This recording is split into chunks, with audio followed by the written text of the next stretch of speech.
Download the AllStar app. Make your picks for UFC fights, challenge your friends, level up and win prizes. Link in description. Get it now.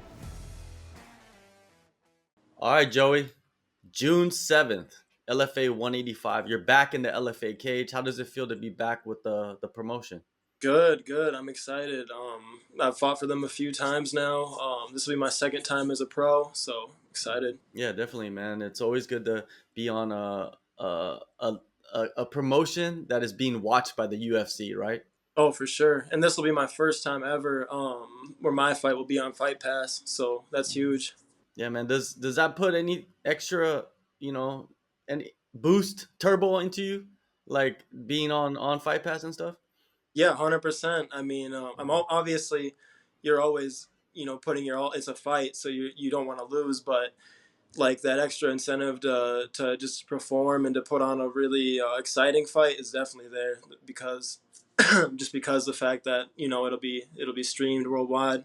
Definitely.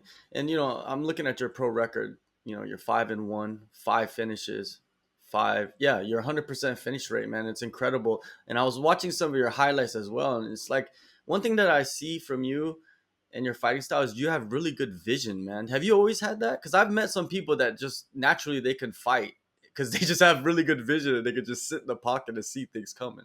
Yeah, yeah, no, for sure. I've always, I think, yeah, even since an amateur, even since like before even when I was just messing around like in my backyard sparring with my Yeah. buddies and all that, like before I ever took any boxing, I think I always had an eye for the counter, an eye just for Mhm. shots.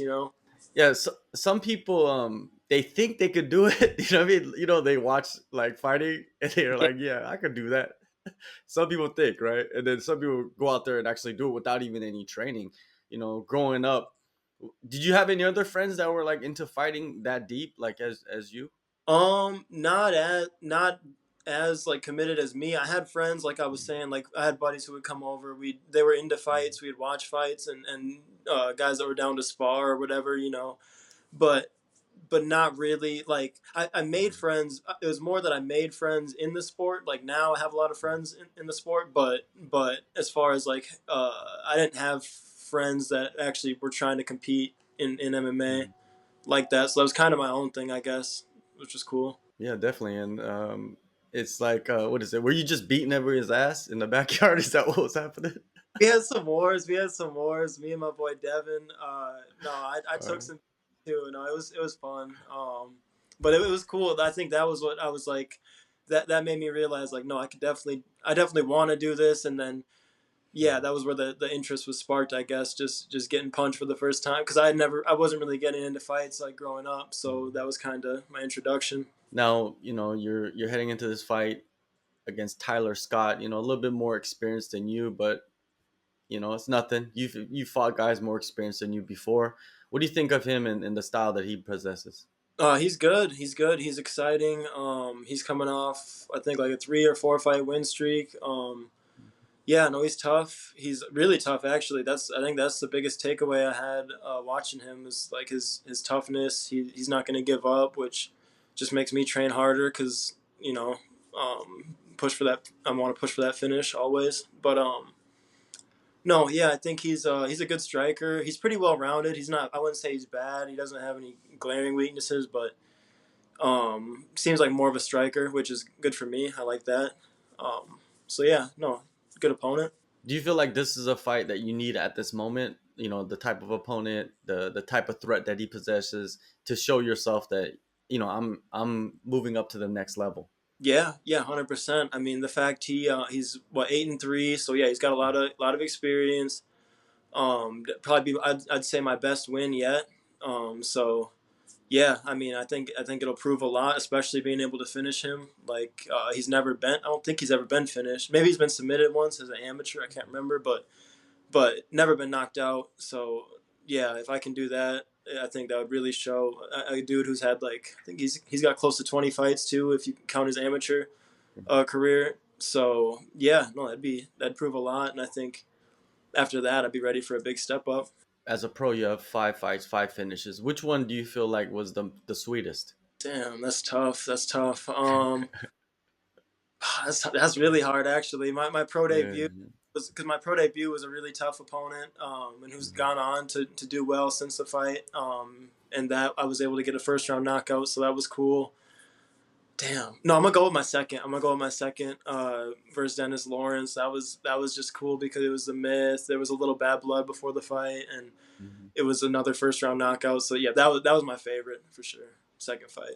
Do you like that? Do you like having a little bit of bad blood ahead of the fight? Yeah, I don't mind it. I never really force it, so it's kind of rare for me because I don't know. We don't normally have anything to beef about, me and my opponents, but no, from my experience, it's been cool the couple of times because normally it's just awkward. I don't know. You're doing the face off. You're like, all right, like you want to shake hands, but you're gonna try to kill him tomorrow. So I kind of like just having no like false pretenses. Just let it hang out. Like, hey, we don't like each other. We're gonna fight. I don't mind that.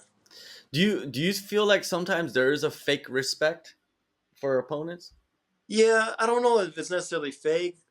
I mean, fake respect. I think guys just don't. I think it's just like you see how everybody like does the whole show, like they face off, they shake hands, whatever. You're like, I guess that's what I'm supposed to do, but for me, yeah, it's not that it's fake respect. I don't know, I guess to me it's I don't see the point in being overly friendly or overly polite with my opponent when I feel like I'm gonna try to knock them out the next day. Yeah. So I guess, yeah, that's how I feel about it.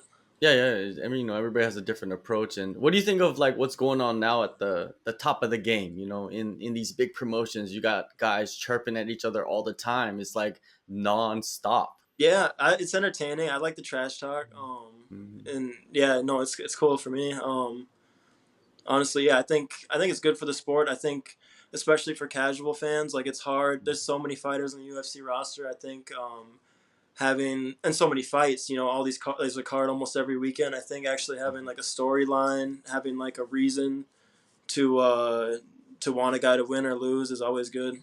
Do you sit there and watch all of this stuff go on, and you're like, man, I can't wait until I'm up there so I could be on the TV screen doing the interviews and talking shit. Yeah, 100%. Not just interviews, the press conferences, and the fights. Like I Yeah, see yeah. UFC welterweights now that I know I could beat. So and watching these cards every weekend is always cool. Just looking at that. Yeah, you get a little taste of it with the UFC Fight Pass, man. This fight coming up. Like, how have you organized your training camp? Where are you working? Who are you working with? I've been at Start BJJ now for like over 5 years. With Brock Larson training under him. And then I would say my striking coach is Angel Pacheco. And he also helps me with a lot of just MMA stuff in general. But definitely he's kind of formed me as a striker. Helped mold me as a striker. And then guys like Augustine Hahn, Derek Benoit, who's coming off a nice win, a nice TKO. Bobby Lee, who's got a fight coming up. Tanner Tremblay, who's got a fight coming up. Just a lot of good guys, a lot of good up and coming guys, which is good because they're hungry just like me, and a lot of them have fights as well. A lot of them are in camp too, so we're all pushing each other. Yeah, that's a solid group of coaches and training partners, man. And like you said, it's facts. Like you guys are coming up all together. How do you see this fight, man? What do you envision? Do you envision fights before they happen, or do you Yeah, just have a focus on like what you want to do? no, for sure. I try to. It's hard to like envision it because there's so many potential outcomes, but I try to think of like all of them. Honestly, I just try to think like, okay, what if this happened? Even stuff that could go wrong. I think, what if I end up in this spot? What if this happens? How am I going to work out of that? But as far as how I think it'll go, most likely, I think I'll finish him. I don't know if it'll be the first round, yeah, no, I think he's really tough. He's tough. I think probably second, third round. I'm in really good shape right now, so I feel like bringing him into deeper waters and then finishing him there is something that'll probably be likely. It seems like you're pretty big for the division, right? When I watch you fight, your opponents they look like welterweight. You look like a middleweight. It seems like I'm just some of your opponents they didn't look that big, Uh and you're tall and you're long as well. It's not like you're just like this big giant like muscle man or something like no, that. So do you feel when you yeah. go in there, do you see them like kind of get confused by like your body type and like how you fight? Yeah, I think it's twofold, like you said, how I fight as well. Like I think Yeah, I think I'm an awkward body to deal with, and just how I move, the speed, and then the size, like you're saying, of course. But I don't think I'm. I think I'm definitely not undersized for welterweight, but I'm not like cutting a crazy amount of weight. My weight's pretty good right now, coming down. So yeah, no, I do think yeah, some guys do get like when I tie up with them, they do. I can feel that they're not comfortable there. Just dealing with my leverage and all that. And you've only, you've had setbacks as an amateur, and you've only had one setback as a pro. Was that setback as a pro different from the ones as an amateur? Yeah, yeah, I think so. I'm trying to think how. So my first amateur loss was for LFA actually, and that I didn't really that was a weird one because I lost a fight, but I really didn't get beat up at all. It was just I had no wrestling, just got held down, and I really couldn't do anything. Lost like every round, so it was bad fight for me, but obviously I learned from that. But my first pro loss, that one I got beat up pretty bad, and it was a similar thing. It was grappling. It was a dude who like a two-time combat sambo world champ, so obviously a great grappler.